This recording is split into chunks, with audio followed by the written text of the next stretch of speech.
Chapter 8, Part 2: The Rise of Radical Nationalists. Hello, learners.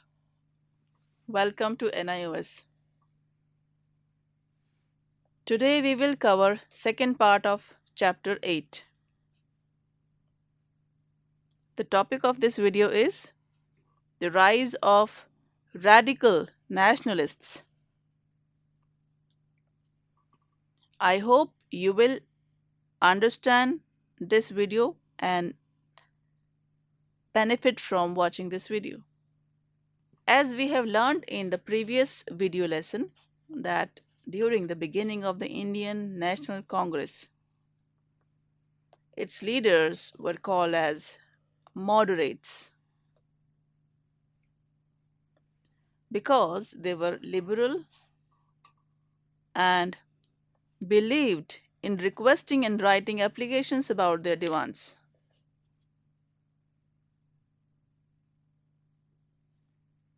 However, later a new group of leaders emerged in Congress called as radicals because of their extreme views. These people became famous because the moderates failed to stop the partition of Bengal.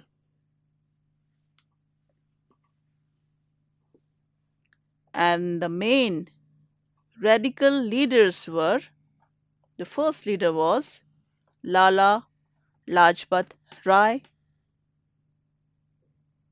The second main radical leader was Bal Gangadhar Tilak. And the third main radical leader was Bipin Chandra Pal. All these three together were famously called as Lal Bal Pal. In fact, the time period between 1905 till 1918 can be called as the era of radical nationalists, or this is also known as Garam Dal.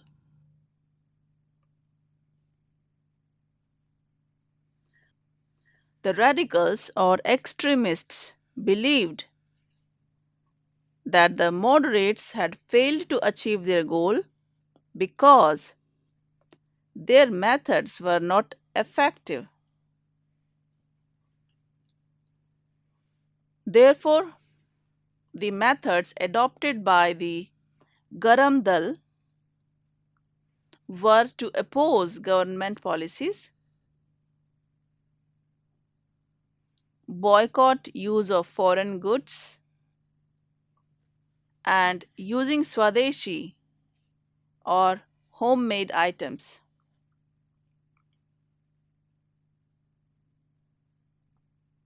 In short, we can say that the radicals did not depend upon the mercy of the British.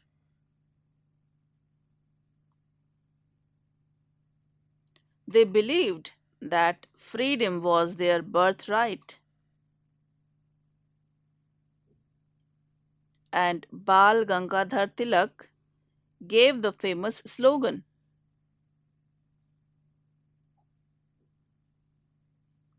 "Freedom is our birthright and we must have it."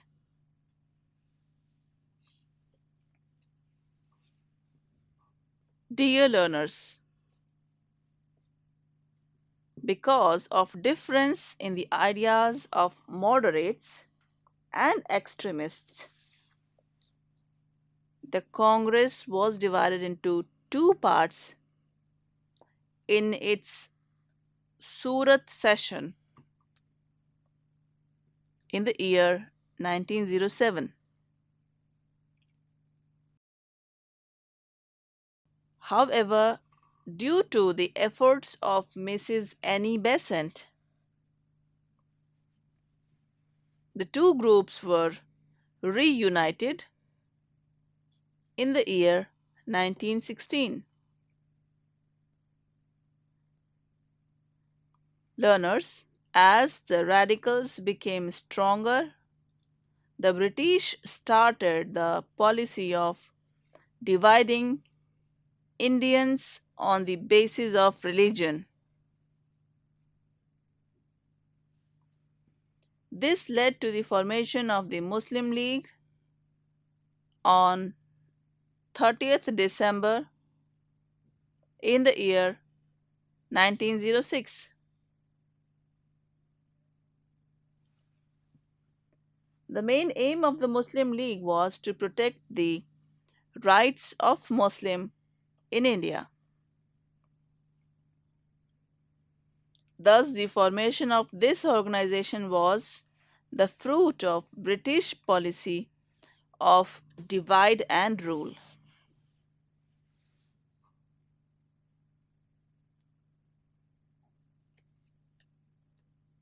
Morley Minto reforms of the year 1909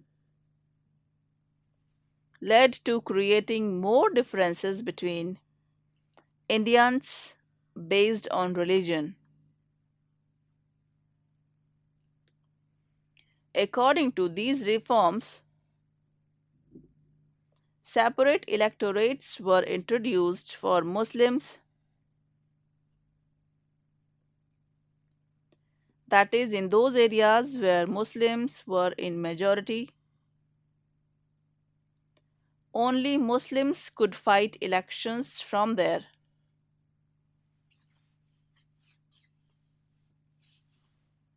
In this way, Hindus could only vote for Hindus and Muslims could only vote for Muslims only.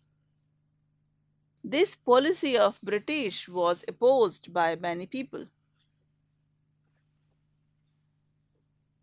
Dear learners, during the year 1914, the First World War started in Europe.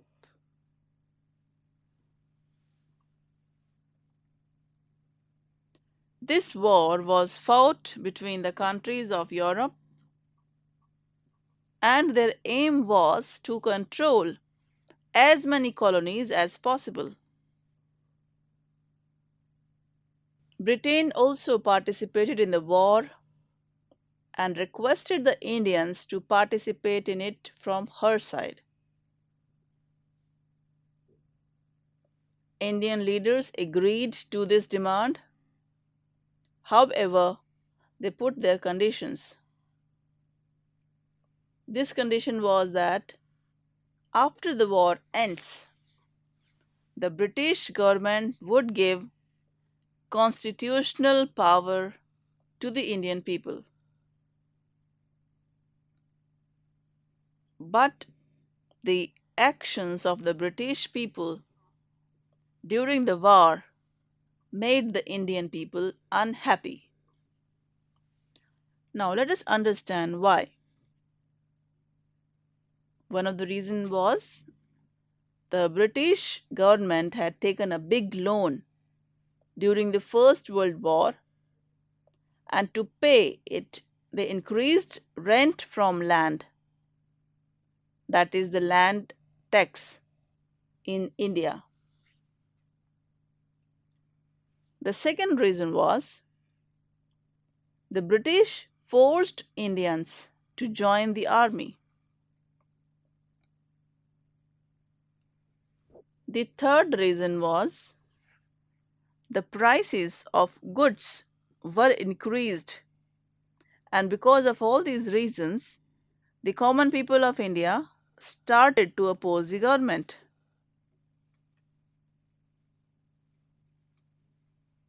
Learners, it is important to note that during this time period, people of different sections of Indian society opposed the British rule and policies, while the farmers started movements against them. Many students left their studies, many lawyers stopped doing their work. The most important thing is that the women joined this movement in large numbers. We have already studied that the Naram and Garam Dal of Congress party came together in 1916 at the Lucknow session of the Congress.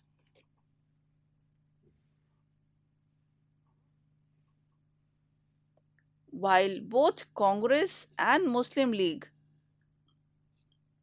demanded the British government to grant self government to the Indians, the government could no longer ignore the demands of the Indians, and in the year 1919, Montague Chelmsford reforms were introduced.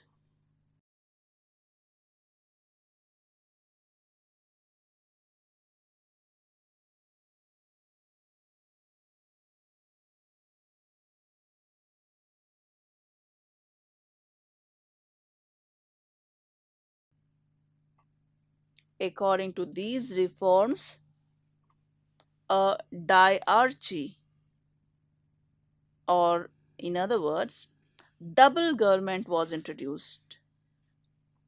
Learners, you just saw a new term, diarchy.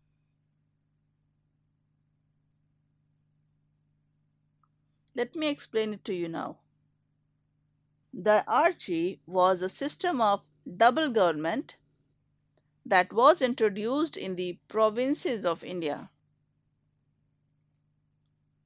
According to this law, both Indians called ministers and British called councillors were given the right to rule over provinces. While few departments were under the control of British councillors, like police, justice, etc., few other subjects were under the control of Indian ministers, like education and agriculture. Learners, during the First World War, the Muslims had fully supported the British because they believed that after the war ends, the Ottoman Empire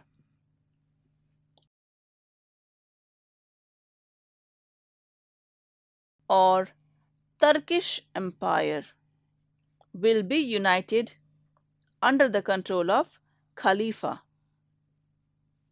because he was the religious and political leader of all Muslims around the world.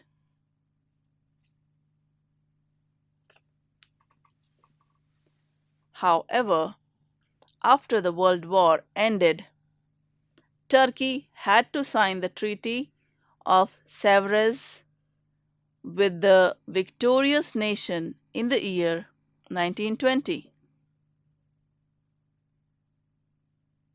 According to this treaty, the Ottoman Empire was divided,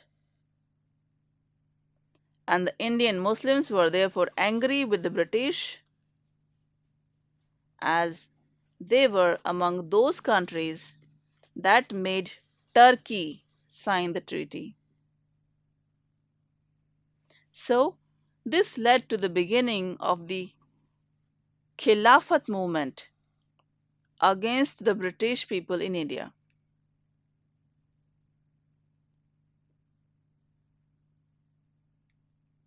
The leaders of this movement were Shaukat Ali and Muhammad Ali.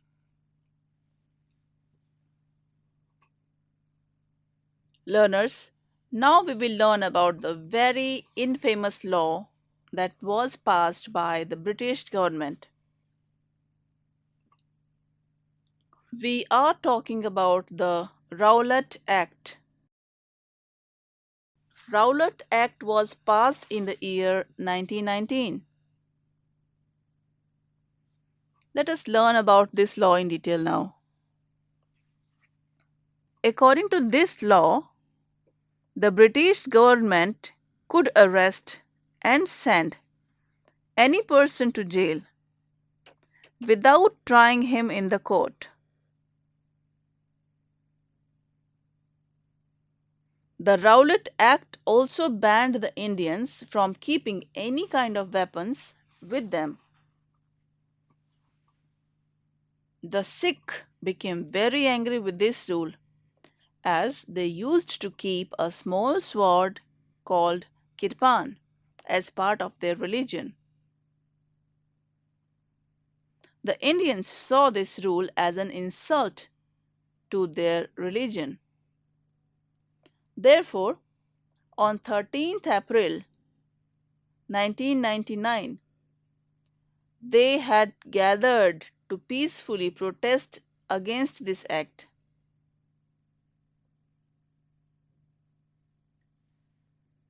Learners, do you know where this gathering took place?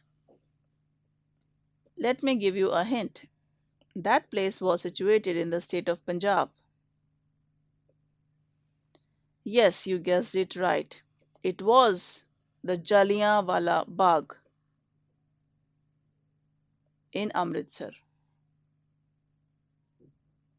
While the people had gathered for a peaceful reason, however, the English officer General Dyer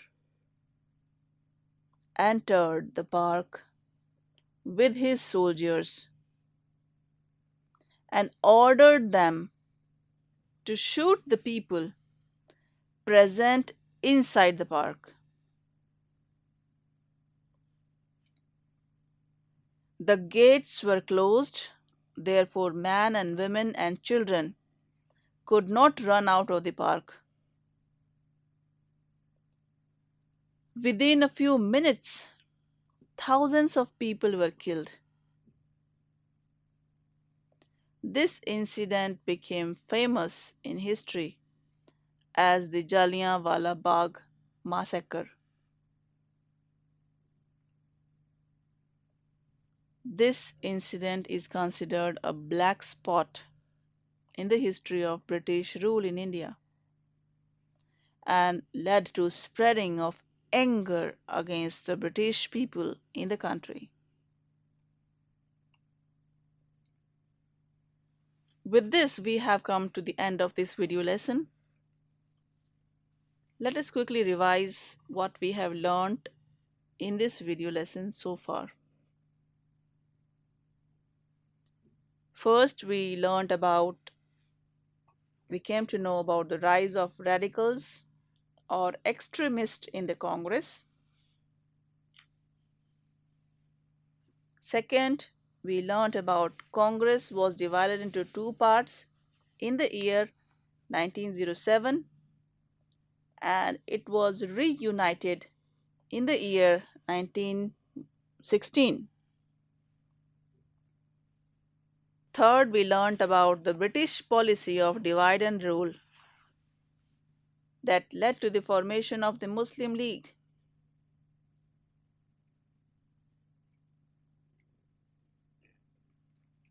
Fourth, we learned about Montague Chelmsford reforms of the year 1919, an introduction of diarchy. Fifth, we learnt about Khilafat movement. Then we learnt about Rowlatt Act in Punjab and the Jallianwala Bagh massacre.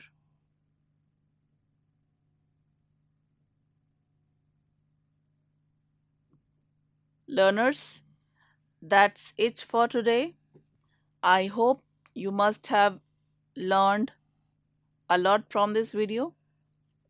If you have any query, you can email us at signlanguage@nios.ac.in. For more educational videos, You can subscribe to our NIOS channel. You can also visit our website for more information. Our website address is www.nios.ac.in.